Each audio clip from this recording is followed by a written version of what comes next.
So yun, no, KJX, kumusta tayong lahat? So check tayo ngayon ng BTC natin mga kapatid, no? So far, ito, daily PNL muna natin sa future. So positive 18, 7, tapos talo tayo, no? Nung Wednesday ng 25 USDT. And then ngayon, 27 positive tayo USDT. No? Ano tong 25 na to? Iyan yung trade ko mga kapatid kay BTC. No? Hindi sa gainers trade ako nag-trade sa BTC. So nagkamali ako dito ng position. Kaya talo tayo. So ganyan tayo mga kapatid. No? Sinasabi natin lahat para at least hindi tayo hindi tayo fake. Okay? So ngayon, next. Punta tayo ngayon sa chart. Check lang natin to mga kapatid. Tuloy pa ba ang bull run mga idol? Tuloy pa ba ang bull run? Punta tayo kay BTC. Yan. BTC USD. Okay.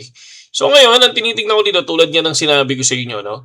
Dapat i-break ni BTC ang weekly time frame na yung 97 natin or 97,800 or 90 8. Okay? So, check lang natin to. Taasan lang natin yan para makita natin. Okay? Punta tayo sa weekly chart. Yan. So, ngayon, sa weekly chart natin, makikita natin dito mga kapatid. Okay? Ganda, oh. Ganda. Yan. Okay. So, ngayon, dito tayo naka-entry ng short position. Ngayon, bakit ako nag-entry dyan ng short position? No? Sabi ko, once pumunta dito ang BTC, ngayong weekdays, mag-short ako. Okay? Pero, pag ito na-break ng Monday, possible, lumipad to. And baka possible is matuloy ulit ang bull run. Okay? So, marami kasi nagsasabi ngayon na ang institution na ang nagpapaandar ngayon ng cryptocurrency. Diba? Hindi malayo dahil napakalaki na ng pera nila sa crypto. Diba? Kaya-kaya nila yan. So ngayon, papasok tayo sa sinasabi ni Crypto Rover na strategy moves 1 billion worth of Bitcoin to Fidelity. So ano ba ibig sabihin yan? Kasi kung mapapansin mo dito, ang daming tanong.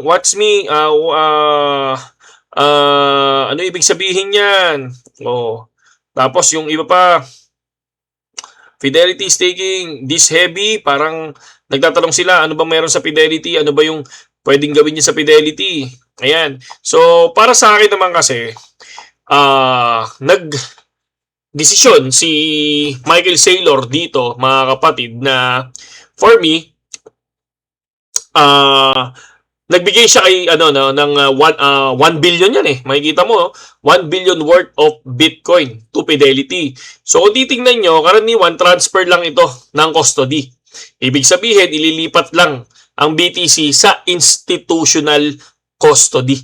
Oh, 'di ba? Custodian, 'di ba? Tulad ng Fidelity. So mas mataas yung security niya kasi syempre siguro malaking pera 'to. 'Di ba? Kaya ang ginawa ni Michael Saylor, punta tayo ng Fidelity para mataas yung security, compliance, tapos preparation for ETF lending, collaterals use, or asset management. So, ibig sabihin yan mga idol, no? Para sa akin, parang mas malaki ang kita. Di ba? Parang mas malaki ang kita. Matalino si Michael Saylor dito, ha? Normal sa mga malalaking kumpanya yan, para sa akin, ha? Si Strategy or MicroStrategy, for me, kasi kaya niya ginagawa yan dahil kilala naman natin siya na masyadong bullish sa cryptocurrency. So, ibig sabihin yan, matagal siyang fan ni BTC. So, hanggang ngayon, fan siya ni BTC at kaya niya ito ibibigay sa Fidelity. Yun nga, tulad ng sinabi natin, lending, di ba? Yun yung sinabi niya doon eh. Pwedeng mag-lending, tapos yung compliance sa ETF, collaterals, o asset management. So, ibig sabihin nito, good to dahil dito pa lang malalaman na natin na ang gusto ni Michael Saylor ay long term. Okay? So, ayan yung nakikita ko dyan, mga kapatid. So, yun lang yung napapansin ko dito kasi masyadong kumbaga sinasabi nila na possible bumagsak na si BTC. Ako naniniwala ko na possible bumagsak. Kaya lang, depende sa news, di ba? Kilala niyo naman si President Donald Trump Pag ka agad dyan, automatic, biglang lumilipad ang market, biglang bumabagsak. So, para sa akin is lang to, checking lang, no? kailangan lagi tayong updated sa fundamentals. So, ibig sabihin nito, kapag na-break to ng Monday, maglulong ako.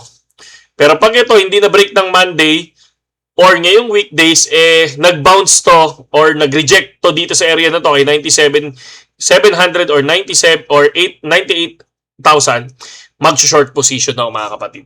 Kasi hindi ako panatag na lagi to pataas. Okay? Parang ito, hindi panatag na lagi tayong pababa, may reversal and then biglang babagsak. No? Yun yung mga chine-check natin. Kaya lagi tayong nasa market. So ngayon, ito yung pinagkuhanan ko niyan sa weekly. And then kumuha tayo ng resistance dito sa area na to. So ang nakikita ko dito na pinaka resistance niya ay 97,700. Yung dati niyang support. So, okay. So yun lang naman. And then punta tayo ngayon dito sa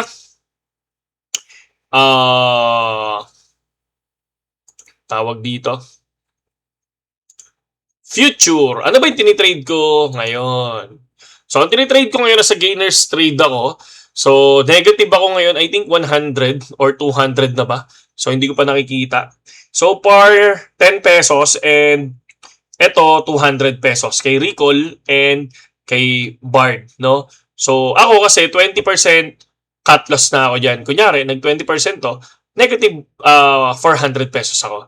So, ganun lang yan. Then, maki-check ako ulit kung kailan ako mag-trade. Okay? So, ganun lang yung mga ginagawa natin mga kapatid para at least kahit paano, iwas yung liquidation. Okay? So, minsan talagang kahit nga ako na masyado na akong tawag dito, tahimik mag-trade and maingat mag-trade. Minsan talaga, pumapasok pa rin sa utak ko na makakabawi ako. And then, nag-revenge trade ako. Yun yung nangyari sa akin sa 25 USDT. So, pero ngayon, stay ako. Basta 20% cut loss. Yun yung ginagawa ko ngayon mga kapatid. Kasi kung titingnan mo, si Recall,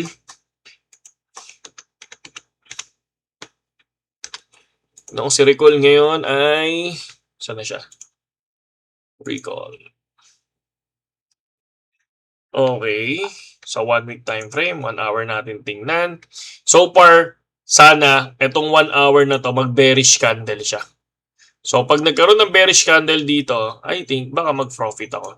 Kaya lang lumipad siya ng konti. Kaya tayo negative 10% mga idol, no? Pati si Bard, no? Bard. Iyan. Si Bard ganun din, kung mapapansin nyo, sa 1 hour time frame, no? Matindi yung lipad ni Bard, Okay? So, pero syempre, again, nag-expect ako dyan na mag-bearish candle. Ngayon, pag hindi nag-bearish candle yan, cut loss ako ng 20%. Ganun lang kasimple, mga idol. Yung ginagawa ko sa gainers trade. Pero ito is high risk siya kapag hindi siya nasa 100% inangat, no? Yung pinaka niya, yung coin na nag 100%. Kasi itong mga itong mga coin natin dito sa gainers trade ay mga mga tawag dito Web3 coin na nag all-time high tapos ang nangyari bumagsak ng 99%. So ngayon nagpapakita lang siya ng pump pero hindi ako naniniwalang lilipad to talaga ng to the moon, no? So mangyayari dito, possible bumagsak din to. So ayan, yung nangyayari ngayon. Nagkaroon ng bearish candle. So hihintayin ko ngayon kung magiging maganda yung trade ko ngayon. So far, check natin ulit.